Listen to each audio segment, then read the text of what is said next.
Aerial king Triton की सबसे छोटी बेटी थी।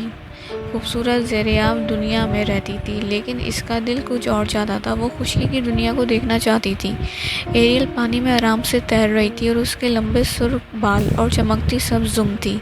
वो इंसानी अशिया को एक छुपे हुए गार में रख रही थी और उसे देखकर खुश हुआ करती थी। एरियल अक्सर इंसानी अशिया देखकर हैरान रह जाती थी।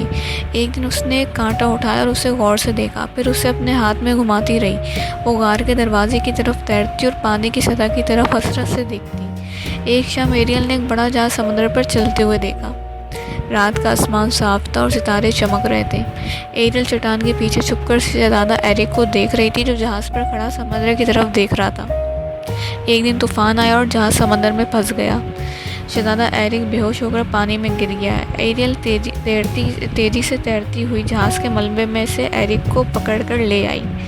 अपने शहजादे एरिक के साथ रहने के लिए एरियल ने समंदरी जादूगरनी उर्सुला के साथ एक ख़तरनाक मुआहदा किया। उसने अपनी आवाज़ दे दी और इंसानी टांगें हासिल की, मगर उसकी कीमत बहुत भारी थी। एरियल खुशकी पर जाग गई। अब वो इंसान बन चुकी थी, लेकिन इसके पास आवाज़ नहीं थी। शहजादा एरिक ने इसे देखा और दोनों के दरमियान मोहब्बत बढ़ने लगी। हालांकि एरियल बात नहीं कर सकती थी। उर्सुला ने समंदरों पर कब्जा करने की कोशिश की, मगर एरियल और शहजादा एरिक ने मिलकर उसका मुकाबला किया।